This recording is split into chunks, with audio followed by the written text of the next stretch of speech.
Hello, I'm Ozzie Ostwalt. Welcome to AppTV's Religion and Life. We don't normally think of food when we think of religion. However, throughout the history of religion, food has played an important role in religious ritual and in building religious community. Elaine Rothenberg and Carol Gross from the Temple of the High Country in Boone, North Carolina, join us today to help us understand the role food plays in their own religious community. We welcome you both. Thank you. Elaine, Carol, thank you. So we get to talk about two of my favorite topics today, religion and food. And one of the points I wanted to make and listen to you talk about is the fact that almost from the beginning, there's been this integral connection between religious rituals and food rituals. I'm not sure why that is. It might be that the preparation and ingestion of food hits all of the five senses. I'm not sure. But there is a rich history of food and ritual going together. In the Jewish tradition, I know that this is true, and a lot of the food-religion connection is based on what is known as kosher law. So perhaps we could start there, and if you could just tell us a little bit about what kosher law is, how it functions in the community, what its purposes are, those sorts of things. Okay. The dietary rules come straight from the Bible, from the Old Testament. So the kosher laws are laid down right from the Bible. And the kosher laws involve things that you cannot eat at all, which is pork and any kind of shellfish. It also includes the way meat is slaughtered, meat that we are allowed to eat. It has to be slaughtered in a humane way, which involves, I think, cutting off the neck and having then all the blood drip out. We're only allowed to eat food with scales. Am I right about that? Which that precludes all any shellfish. We're not allowed to eat. So seafood, only seafood with scales. Right.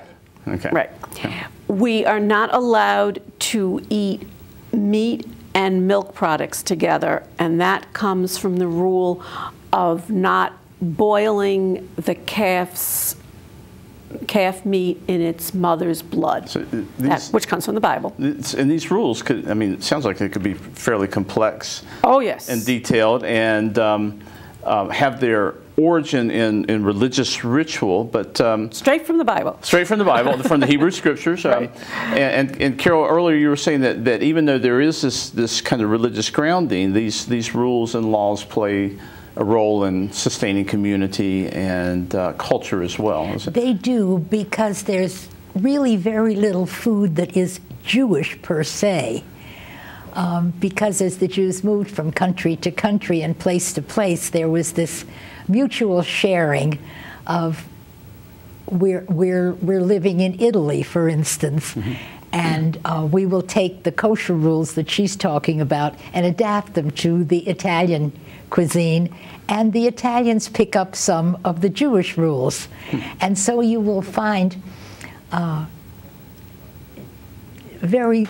lot of similarities if you take something like ravioli, which can be wontons, which can be what the Jews call kreplach, depending on the language.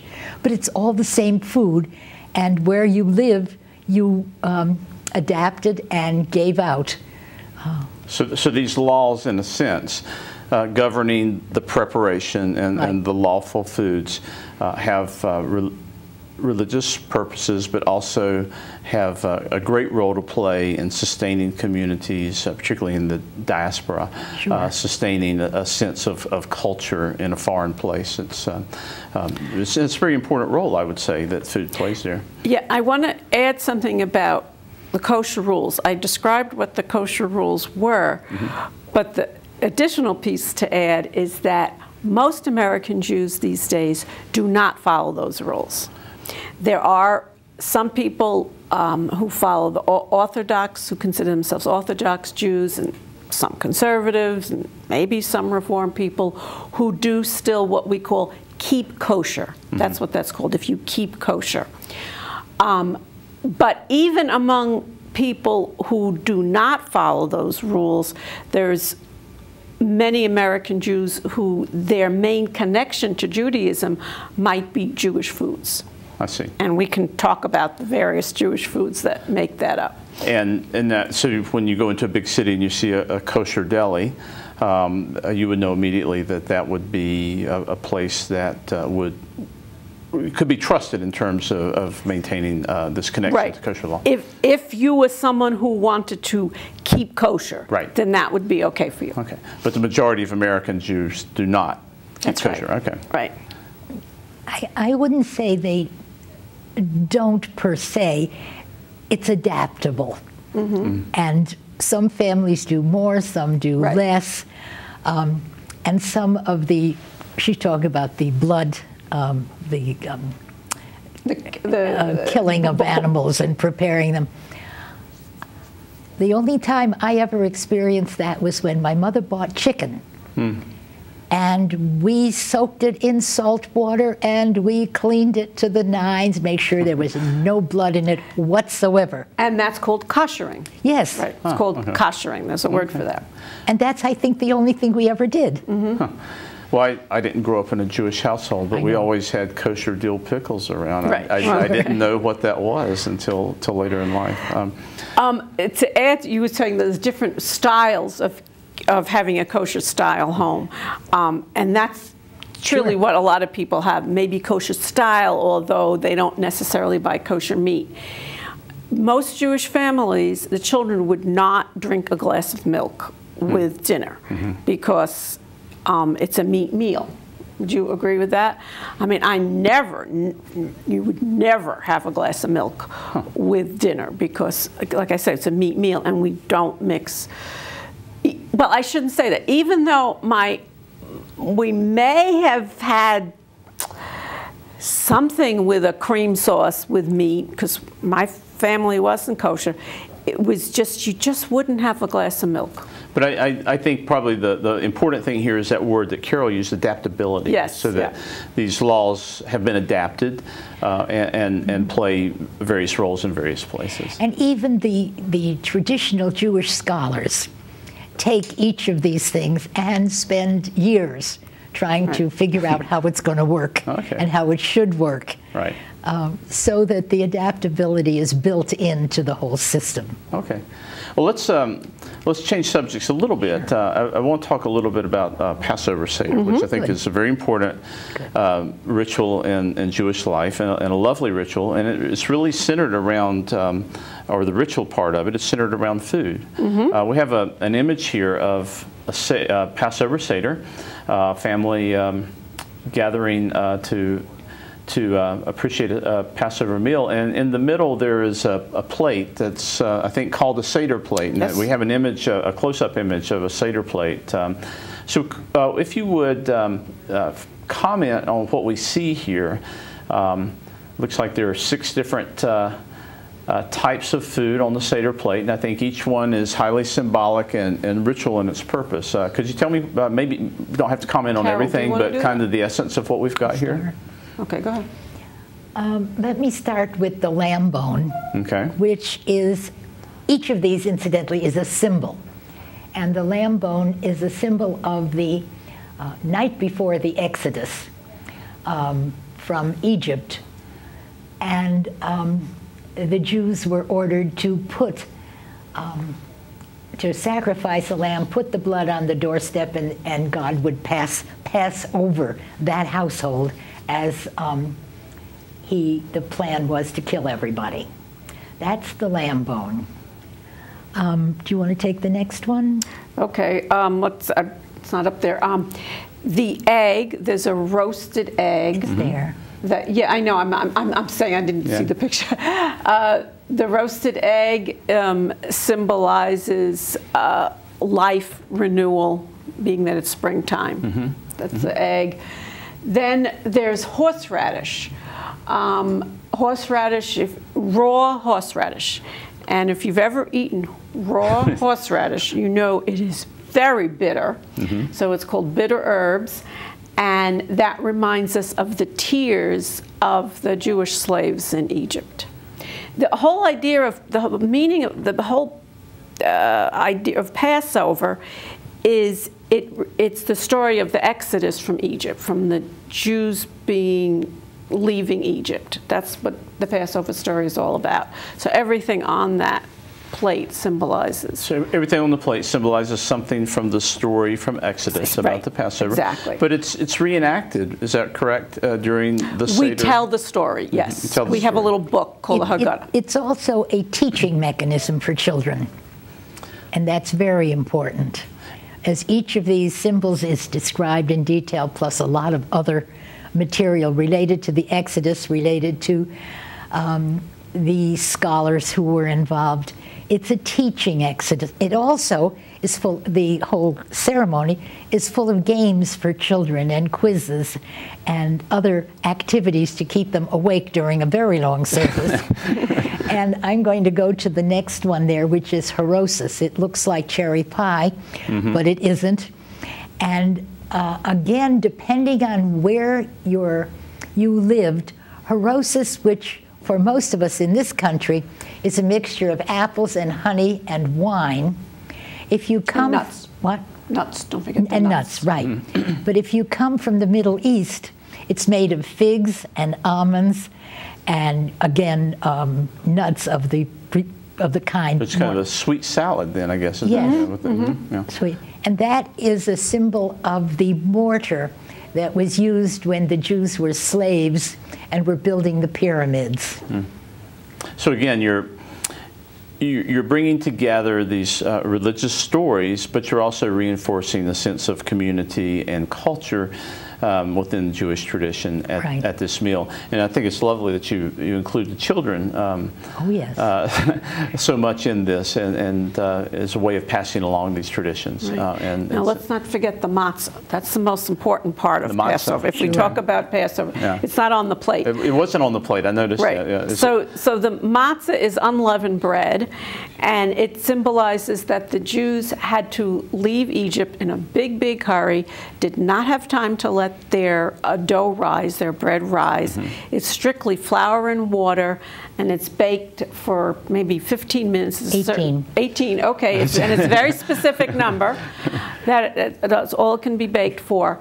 And we eat matzah and no leavened product at all for 8 days. And so that means, you know, bread, rolls, cakes, pies, cookies,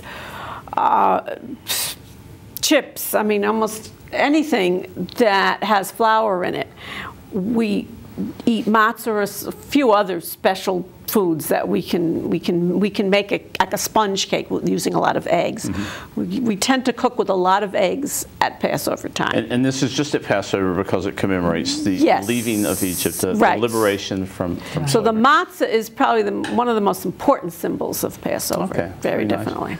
All right, we'll have another image here of a loaf and candles and a cup of wine. If we can look at that here as we talk about it. So this is what you might see at the beginning of a weekly Shabbat. Is that correct? Can you comment just a little bit on what we see here? What you're seeing is wine, bread, and candles. The bread is called a challah. It is a braided loaf. And I frankly am not sure what it represents, except bread in of itself, the bread of life and the bread of existence and sustenance. The wine, again, is grapes and harvest and festival. And the candles, I don't know, I've always just assumed that they were there. And we have a prayer over each of those three items. Good. Individual prayer over each one. To begin the Shabbat. If I could see the next image here, which notice this, the bread and the wine. The next image that we have to look at here is also a picture of bread and wine. Without the candles, but the candles could very well be there. This happens to be a picture from a Christian communion service, and I wanted to include it just to show the visual similarity and the similarity of the elements, because the Christian Eucharist or the Christian communion essentially comes from the Shabbat ceremony and the Passover ceremony that would begin like I guess, every Shabbat. So there's the theological connections might be different in the Christian tradition, but the ritual is very similar and binds those two traditions together quite nicely. So Shabbat is a weekly service. Starts Friday night and Saturday. And I think there's 2 or 3 meals that you participate in during a regular Shabbat, or one, or I guess it might vary? Pretty much just the Friday night. Friday night would be a family dinner. And very often you'd have chicken, roast chicken, pretty typical. Yeah. So Carol, you had mentioned the notion of bread symbolizing the substance of life, or sustenance, Sure. and I think that's one of the ways that religions use food ritualistically and symbolically. So I'd like to talk a little bit about that. I know when I was growing up, that we would have in the Christian tradition, all of our important Sunday observances would be accompanied by a meal afterward. We called it dinner on the grounds, or homecoming meals, or something like that. So is there something that you find affirming about just gathering as a family or a community and sharing the foods that people in the community prepare and connecting it to these traditions? What is it about just the very act of eating together that you find affirming? I think it's probably one of the basic tenets of Judaism that you're describing, which is the role of family and community. And when you put together a meal, you are creating a community, whether it's the family or the larger outside. And that's extremely important, and it's one of the basic tenets of Judaism, that you have a dual responsibility to your family and to the community, the area in which you live. So you get kind of a combination there. I do want to say that there, which hasn't been mentioned, is the Sabbath starts at sundown on Friday night and ends sundown on Saturday night. And in a more traditional home, there is no work, no cooking, no nothing from that, during that 24-hour period. And bringing it to food, there is, pronounce the word. Cholent. Cholent, which is basically a stew. And in European old communities, there was a central kitchen. And families would make their food and then take it to the central kitchen to be cooked. In a big pot? In a big pot, and to cook and to pick it up the next night after there are 3 stars in the sky. And I'm talking to Elaine, and I said, and now what? We have crock pots. And that's the same thing. The same thing. And that's a good point, because all the preparation for the food for the Sabbath has to be done in advance. Right. So you're not cooking or working or preparing food during the Sabbath itself. It's very interesting. I brought a little show and tell here, because I know you mentioned responsibility to the community. I don't know, I saw online that there are tons of Jewish cookbooks out there. Oh, yes. And in my tradition, it's the church cookbook that plays the role of, I think, demonstrating the role that food plays in creating responsibility to community. This particular one is one my grandmother gave to my wife when we were married. And it was the one gift she gave her, and it was highly symbolic that you have a little bit of religious history, a little bit of theology, but mostly it's just recipes. Recipes that are handed down from one generation to another. And I think that demonstrates the idea that bringing food to the table, preparing food for family and for community, is one of those religious responsibilities. And I think certainly certain dishes are handed down from grandmother to mother, on and on. Or chicken soup, how to make gefilte fish. Do you know what gefilte fish is? It's a very Jewish food. I don't think I've had the privilege of having it. Or if I did, I didn't know about it. You can buy a can of it, but it's not very good. Right, okay. Right. So my grandmother used to make her own gefilte fish, which was pretty common. And the story is that most women on Thursday or Friday would go to a local fish market. Now, this could have been New York City or maybe even back in the old country. But they'd buy a live fish, put it in the bathtub with water, keep it alive, and then maybe more than one fish, because gefilte fish is a combination of a few different fishes. They'd kill it themselves. They'd chop it up and make balls out of it, of a combination of fishes, and boil these balls. It's called gefilte fish. And if you're like me and you grew up on homemade, there's nothing to compare to it. I mean, and most... I made it. Yeah, you do. Okay. I have made it. Okay. I actually have tried myself once or twice. And as I was telling you, if you want to know what it tastes like in a more refined kind of way, in French they're called quenelles. And it's the same thing. Okay. It's ground up fish, which is then put into balls and boiled. But just hearing you two talk about the detail that goes into preparing these foods, Right.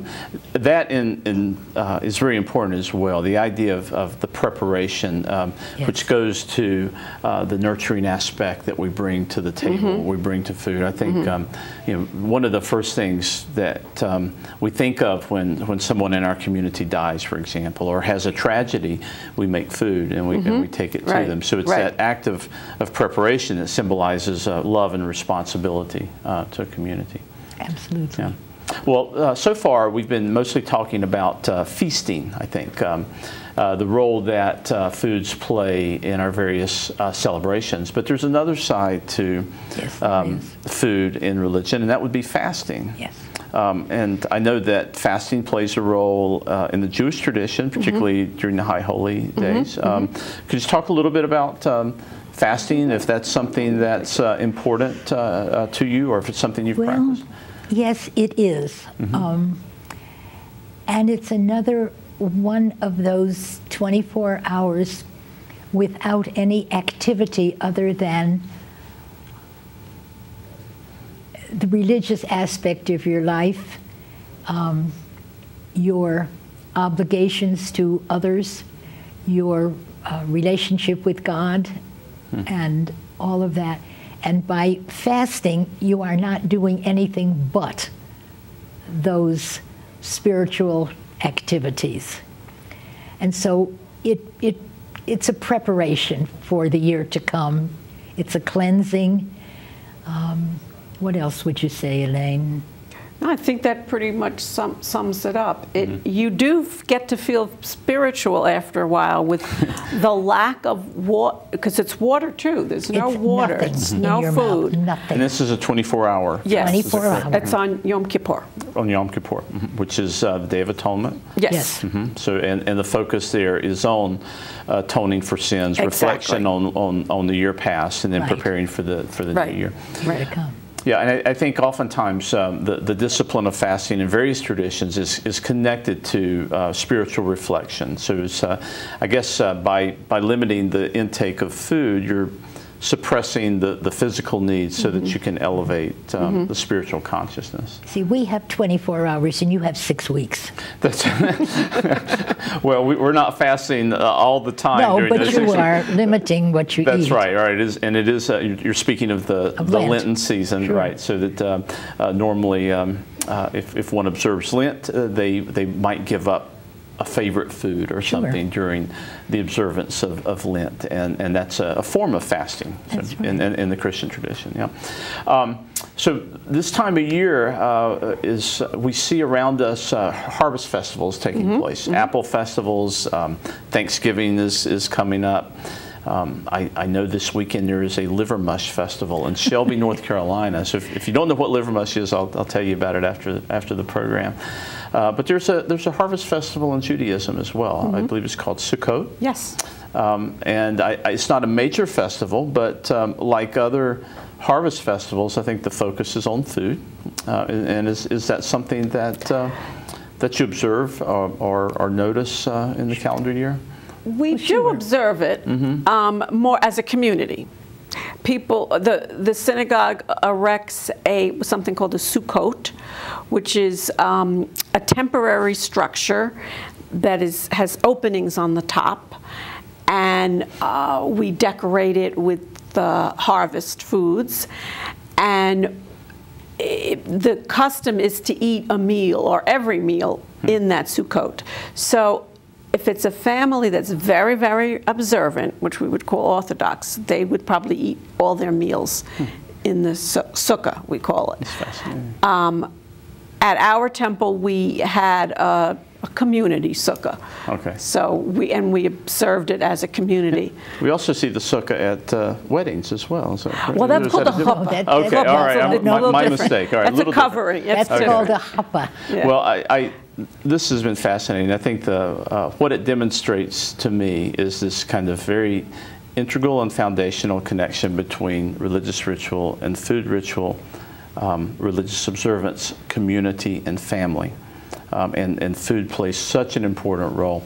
And I appreciate you two coming today and helping me put some of this into perspective in the Jewish tradition. We'll have to have another conversation sometime. That's Religion and Life for this week. If you have questions, comments, or suggestions, please contact us at watchapptv.com.